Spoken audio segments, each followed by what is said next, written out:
आपकी ये बात मेरी समझ में नहीं आई। आप कहते हो जब भक्ति रंग लाएगी तो विरोध शुरू हो जाता है। मेरा तो कोई विरोध नहीं होता, दसियों वर्ष से भक्ति कर रहा हूं। क्या मेरी भक्ति में कमी है? हंस के कहा था कि अभी वो बात नहीं है जिससे तुम्हारी खिलाफत हो, जब आएगी तो हम आपको बता देंगे कि देखो अब शुरू हुआ कि नहीं। जब शुरू हुआ तो कहा क्यों भाई, समझ पा रहे हो? हाथ उठा के कहा पूर्ण समझ आ गई, पूर्ण समझ आए। अन्य आश्रय लेकर के जो भजन किया जाता है उसका विरोध नहीं होता, ध्यान रखना। प्रभु से जो कुछ मांगा जाता है उसमें विरोध नहीं होता। जब प्रभु को पाना है सीधे और सीधे केवल भगवद अनन्यता है, अब विरोध आएगा, अब रंग लाएगा विरोध, क्योंकि तुम्हारे सीधे मार्ग को छुड़वाना पड़ेगा। अगर ये पकड़े रहे तो तुम माया पर विजय प्राप्त कर लोगे। और अभी अनंत जन्मों से माया हमें रौंदती रही है, वो कैसे बर्दाश्त करेगी कि हमारे चरणों में गिरा, ये हमको चरणों से रौंद के निकल जाए, ऐसा कैसे हो सकता है? तो वो प्रियजनों के, बड़े जनों के, निज जनों की बुद्धि में भेजती है। यहां से तीर काम करेगा, यहां से काम करेगा, यहां से काम, फिर जब देखती ऐसा नहीं तो इंद्रिय द्वारों पे उसी के दैवी शक्तियां जागृत कर देती, अब आकर्षित करो। पर मंत्र जाप नाम के प्रभाव से फिर भी नहीं तो सिद्धियों को भेजती, तू आकर्षित कर। आखिरी पॉइंट्स, मान सम्मान कीर्ति सिद्धियां, गिरा इसको, लेकिन गुरु कृपा पात्र जो उसको, तो फिर वे आगे परम विद्या स्वरूप ज्ञान विज्ञान संपन्न वो भगवत चरणारविंद का साक्षात्कार करता है। इसको समझो परमार्थ को। हाय हाय नहीं मचाना कि विरोध हो रहा है अब क्या करें, निंदा हो गई अब क्या करें। बहुत आश्चर्य होता है, अपनी वासना की पूर्ति को साधना माना जाता है और साधना को नाटक माना जाता है। कैसी बुद्धि, कैसी बुद्धि। स्थिति देखी जाती है। बाहरी व्यवहार से कह रहे किसी परमार्थिक की परीक्षा नहीं की जाती, आंतरिक वृत्ति से की जाती। बाहरी व्यवहार कुशल है, अंदर से भ्रष्ट है, उसे नहीं कहा जाता परमार्थिक। आंतरिक वो शुद्ध है और बाहरी व्यवहार कुछ बिगड़ा हुआ है तो कोई फर्क नहीं पड़ता, ये परमार्थ है। बाहरी व्यवहार में उसको मन आए बोले किसी से, मन आए ना बोले किसी से, मन आए आज नहीं मन है नहीं खाएगा, नहीं मन है उसका सोनी नहीं लगाएगा, वो बैठा है ऐसे।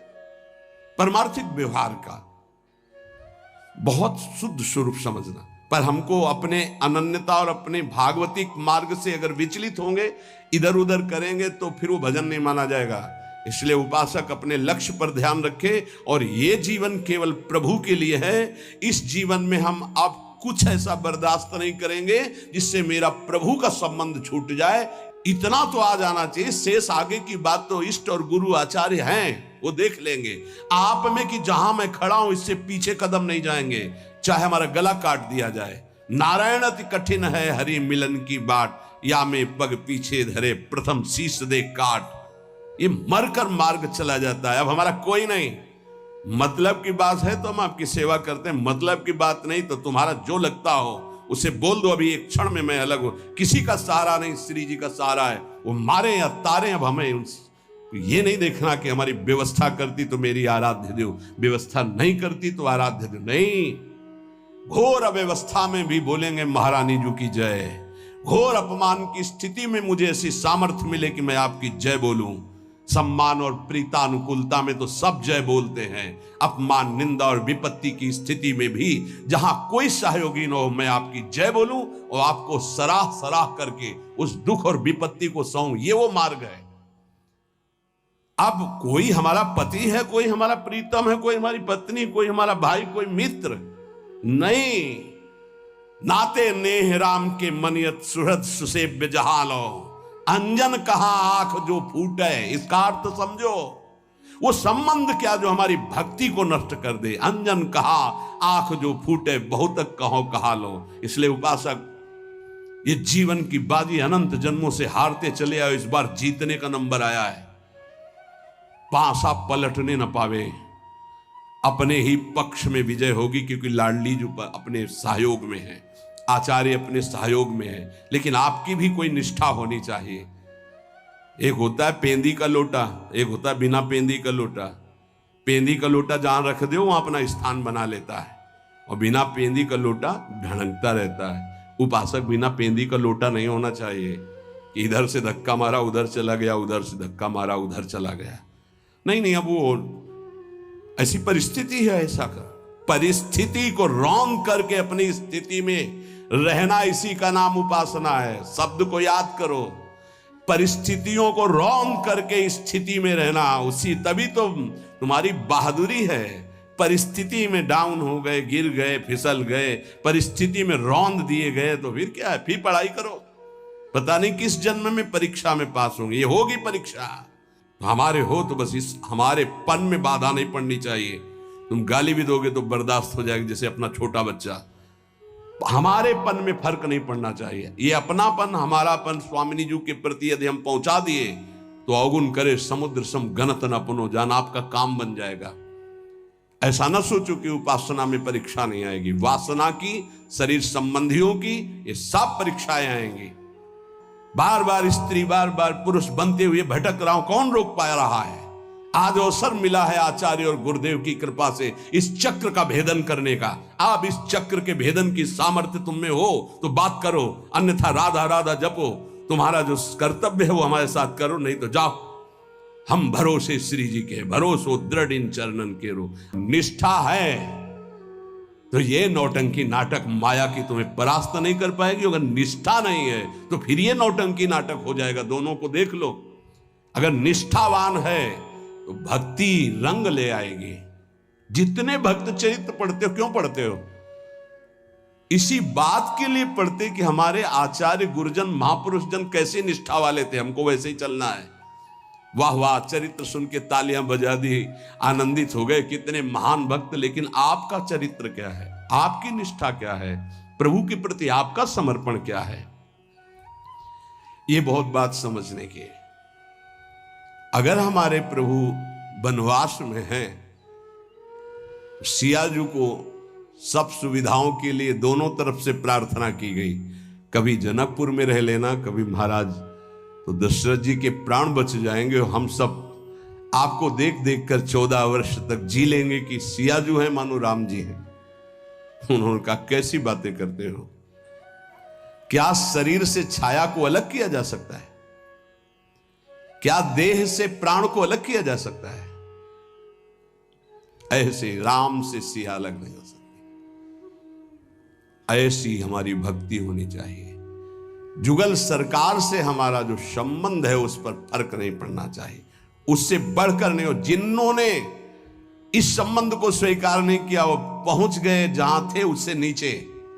बिल्कुल होश में हो जाइए, सबसे कह रहा हूं, होश में हो जाइए। ये जो कृपा बरस रही सिर्फ अहेतुकी है, आपको लेकर किसी गुणाभिमान के कारण नहीं है। आपको लगता हो कि हम कुछ हैं इसलिए श्री जी हमें प्यार करती हैं, कुछ नहीं हो। तुम माइनस पे हो, प्लस जीरो में नहीं आएंगे, माइनस आओगे, प्लस में नहीं आ सकते। आप ही नहीं, हम सब। अगर कुछ है तो उनकी कृपा से है। अगर जितनी बिगाड़ है वो मेरी तरफ से है, पक्का समझ लीजिए। जितना दुलार मिल रहा है, हमें लगता है अगर ऐसा दुलार मिले तो प्रियाजू के दुलार को पहचानने में देर न लगे। केवल उदर पोषण, वस्त्र और वास के लिए पूरा जीवन मेहनत करते हैं, लेबरी करते हैं, रिक्शा चलाते हैं, और परिवार को अन्न और वस्त्र और वास की पूरी सुव्यवस्थित व्यवस्था नहीं हो पाती। इसलिए ये जीवन श्री जी को दे दिया तो दे दिया। केवल हमारी महारानी जो आश्रय रहेंगी, रुपया नहीं, व्यवहार नहीं, धन नहीं, पति नहीं, पुत्र नहीं, परिवार नहीं, कोई संबंध नहीं। सब संबंध का निर्वाह प्रिया प्रीतम के भाव से करेंगे। प्रिया प्रीतम के भाव में ठेस पहुंचेगी तो हर संबंध को स्वाहा कर देंगे प्रभु के चरणारविंद की तरफ। अगर ऐसी निष्ठा नहीं है तो भाग जाओ, संसार में भाग जाओ। निष्ठावान ही इस मार्ग में आगे बढ़ सकता है, बढ़ नहीं पाओगे। जिसके अंदर ये है ना, प्रियाजू से बढ़कर कोई है तुम्हारे इस संसार में, तो अभी या तो सुधर जाओ या भाग जाओ। इस मार्ग में चलने के लिए पूरा जीवन समर्पित करके, और यह कभी नहीं देखा गया कि स्थिति क्या आ रही है। जैसी भी स्थिति है मैं राजी हूं, आप राजी हो ना, मैं राजी हूं। ये जीवन आपको दे दिया, आप जो मनावे सो करो, जो होली खेलो सो खेलो, ये आपका जीवन। चलेंगे तो राधा राधा कह के कदम आगे आपकी तरफ बढ़ेंगे। अब आप देखो कौन घसीटता है, कौन पीटता है, कौन पूजता है, कौन अपमान करता है, ये आपका विषय, मेरा विषय सिर्फ आप हैं। ये रोज सत्संग मिल रहा है आपको, ये कुछ दिनों के लिए सौभाग्य है, ध्यान रखना। जिस दिन श्री जी ने चाहा उसी दिन ये बंद हो जाएगा, चाहे शरीर रहे या न रहे, इसका कोई मतलब नहीं। अपने हृदय को देखो, बुरा जो देखन मैं चला, बुरा न मिलिया कोई। कमाई नहीं है, ये धरोहर दी गई है। अगर आप इसकी अपमान वृत्ति, अवमानना करेंगे, जो अवहेलना करेंगे, तो ये गायब हो जाएगी। ध्यान रखो, जिस दिन गायब हो गई उसी दिन संसारी हो जाओगे। शब्द याद कर लो, घोर संसारी। डट के भजन नहीं करोगे, शरीर से सेवा नहीं करोगे, तो बुद्धि भ्रष्ट हो जाएगी और इनका दंड मिलेगा। जब पूरा भगवदाकार जीवन होता है तब ये बात पचती है। आप भगवान के मार्ग के पति के केवल उतना अधिकार है, 5 गृहस्थों के यहां जाओ, एक एक रोटी मांग के खाओ और गुजारा करो, खूब नाम जप करो, भजन करो। एक ये वृत्ति। एक है भगवत सहारे बैठे, जो आ गया सब मिल्क बांट करके पा लेते हैं, राधा राधा। एक ये वृत्ति है, वो माधुकरी वृत्ति है, आकाश। एक है कि पड़ा हूं चेष्टा भी नहीं करूंगा, अजगर वृत्ति, वो अद्भुत जनों की होती है। एक वृत्ति में रहो। यहां एक वृत्ति है, आकाश वृत्ति। अधिकतर इसी आकाश वृत्ति का सेवन पूरे जीवन में किया है। मेरे प्रभु जो मेरे सामने भेज देंगे उसकी व्यवस्था होगी, याचना नहीं, कोई फीस नहीं, किसी से किसी भी तरह का कोई इशारा नहीं।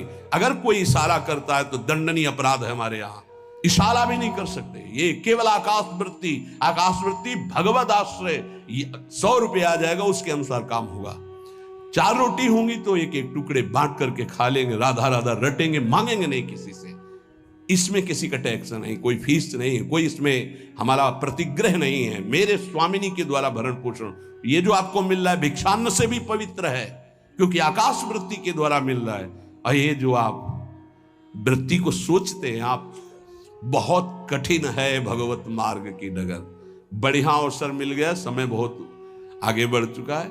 अपने जीवन में निष्ठा आपको दिखानी पड़ेगी। ये मत समझो कि खा पी के एड़ा के समय व्यतीत कर रहे हैं, नहीं। प्रश्न आएगा सालाना, और क्षमा ही हल्का होगा, सालाना बहुत गहरा होगा। और अगर 10-12 वर्ष हो गए तो फिर फाइनल का जो प्रश्न होगा वो सिद्धावस्था की तरफ ले जाने वाला होगा। फाइनल में जानते हो कैसा प्रश्न आता है? हाई क्वालिटी का भोग। शब्द समझ लो, जीवन में जो सोच तुमने की होगी, कल्पना, उस कोटि का भोग आएगा तुम्हारे पास। भोगो, फ्री भोगो, कोई संकोच नहीं, कोई भय नहीं, कोई नियम नहीं, कोई मर्यादा नहीं। क्या चाहिए तुम्हें? यह आखिरी है तुम्हारा। अब लगा कि भगवान तो मिल ही जाएंगे यार, आज नहीं तो कल मिल जाएंगे। ये जो एकदम ऑफर आया है, इसको तो स्वीकार कर लेते हैं। नहीं, ये 12 वर्ष वाला फाइनल का प्रश्न है, तुरंत भूमिका बदलेगी। अगर आप जीत गए तो तुरंत अध्यात्म की भूमिका बदलेगी और आप ऊपर उठ जाएंगे। पर प्रायः जो गुरु कृपा पात्र नहीं है, वो ऐसी जगह फेल हो जाता है, वो ऐसा धम्म से गिरता है कि दोबारा चढ़ना मुश्किल हो जाता है। आ सकती है, जा नहीं सकती। आ सकती है, जा नहीं सकती। स्त्री में आ सकती, पुरुष में आ सकती, भोगों में आ सकती, आ सकती है, जा नहीं सकती। इसलिए साधक सावधान। हमारा केवल एक लक्ष्य, प्रियालाल, चाहे अब जो कुछ हो जाए, कदम पीछे नहीं। चाहे निंदा हो, स्तुति हो, भूखो मरो, कुछ भी हो, अब हमारा जीवन केवल प्रियालाल के लिए। इसमें कोई बाधा करे तो सर्वस्व त्याग करके खड़ा हो जाए मार्ग में। विश्वास अगर है दृढ़, ये तो क्या है जो आंतरिक, जिस महल में वास मिला हो बड़े बड़े ऋषि मुनियों के लिए दुर्लभ है। इसलिए ये हरिवंश बल से कह रहा हूं, ये गुरुदेव के बल से कह रहा हूं, ये अपनी निष्ठा में फिसलना मत। हम नीच हैं, अदम हैं, पर स्वामिनी जी के हैं, बस। इसलिए चल जाओ ठीक से श्री जी की तरफ और श्री जी को प्राप्त हो जाओ। होना ही पड़ेगा, नहीं तो रोना ही पड़ेगा। और इस रोने के आंसू पूछने वाला नहीं मिलेगा जब परमार्थ से भ्रष्ट होकर कोई रोता है। इसलिए अब चलो, अब लो नशानी अब ना नशइयो, आज तक जो हुआ राधा राधा। अब आगे हमारे जीवन का लक्ष्य केवल लाडली जो है, ये बात समझ लो, हमारे जीवन में अब कुछ भी घटे श्री जी के सिवा हमारा कोई नहीं है। ये शब्द बोलना पड़ेगा आपको, ये हृदय में तुम्हें उतारना पड़ेगा और इस कसौटी में तुम्हें पास होना पड़ेगा कि श्री जी के सिवा हमारा कोई नहीं। अब इसको आप कितने वर्षों में दिखा पाते हैं? ये जिस दिन दिखा दोगे उसी दिन अवस्था आ जाएगी जिस अवस्था के लिए हम तड़प रहे हैं कि हम प्रियाजू के लिए रोएं,